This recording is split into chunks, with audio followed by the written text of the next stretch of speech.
Hi, you're listening to Mighty Mommy, and I'm going to share some creative, insightful, and practical parenting tips with you. I'm your host, Cheryl Butler. In a previous episode, I gave you 5 tips to surviving your kids' summer vacation without losing your sanity. When you have a moment, check out part 1 of this series for the first 5 survival tips. Today, I've got 5 more ways to have a lot more fun in the sun during summer vacation. Tip number 6. Practice random acts of summer kindness. Last summer, a single mom of 2 young boys in our community was scheduled to have hip surgery and would be off her feet for nearly a month. Summer camp was not an option due to finances, so she was in a bind to keep her 2 little guys occupied while she healed. We organized a group of high school students to take turns watching the boys, and a few moms actually spent the night to help care for her while she was just out of the hospital. She was super grateful, and the boys had a fantastic summer. This experience inspired a new family tradition of giving. This summer, we're going to help out at a local animal shelter. Not only does this give the kids something to do, but it also teaches them the importance of random acts of kindness and community service. Tip number 7. Host a kid swap. One thing that other parents might find comforting during the long weeks of summer is that they're not alone. Not by a long shot. As much as we all adore our kids, by the time August hits, we're sometimes hanging on by a measly thread. If you know other families with kids that are about the same age as yours, you might suggest a kid swap every few weeks. One afternoon, you send your kids to their friend's home so you can have some free time, and then you return the favor the following week. If you find a handful of families to participate, this can be a fun, free way to amuse the kids and give you some free time to run errands or simply stay at home and soak in a luxurious bubble bath and read a book uninterrupted. Tip number 8. Don't leave summer reading until the last minute. It's likely that your children receive suggested summer reading lists from school, unless, of course, they're too young. One of the first things we do in our house each summer is get the books on the list from the library, the bookstore, or borrow from friends to make sure everyone has the recommended books on hand for the first week of vacation. I used to wait until August, and I wound up paying dearly for it.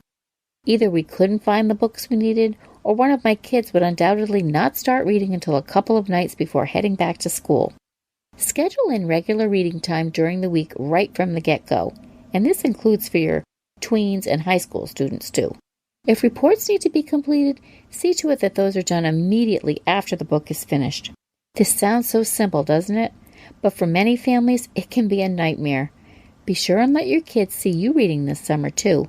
If they see you enjoying a good book, they are much more likely to follow suit. Tip number 9. Embrace different cultures. During the school year, we are focused on schedules, studying, homework, and other commitments, and there isn't a lot of free time to explore anything extra. But summer is the perfect time to change all that and learn about something completely new and different just for the sheer enjoyment of it, not because we have to. My family is going to shake things up this summer by embracing different cultures, and with the Summer Olympics on tap, this is a perfect time to tie this all in together. One way to do that is by preparing meals from around the world. Each member of the family got to choose a country, for a total of 10 countries, and throughout the summer, we're going to create a complete meal from each of these countries, ranging from Cuba to Germany. During the dinner, the person who chose the country will share a few interesting facts about the culture of that country with the rest of the family. And our older kids are going to help the younger ones out that aren't old enough to do the research on their own. We're looking forward to this tasty new experience and hope to add some new dishes to our family favorites for the fall. Tip number 10. Establish regular quiet time. If you think you have to entertain your kids all day long summer vacation, I hope you'll pay close attention to this tip. Establish regular quiet time for every member of the family every day of the week or as often as you can. It's really quite simple. Allot a certain amount of time for you and your kids every day. Setting the timer is one way to get your kids used to this unscheduled time, especially if they are younger. Even if you only take 15 to 20 minutes every afternoon and simply retreat to your bedrooms with a book to read, the idea is to teach your kids to settle down and learn to spend some quality time alone. This way, you can all finish out the day a bit more refreshed, and more importantly, the kids are going to learn to rely on themselves to stay occupied once in a while, so you don't have to be their constant source of entertainment. Believe it or not, summer vacations really do go by much too quickly. So if you can implement some of these strategies I just shared, you will help your family ease into a relaxing summer mode rather than a stressful one. Here's to the best summer ever. If you have a question or have a suggestion for a future Mighty Mommy episode, please email me at mommy@quickanddirtytips.com. Check out the Mighty Mommy Facebook page, where I post different tips throughout the week.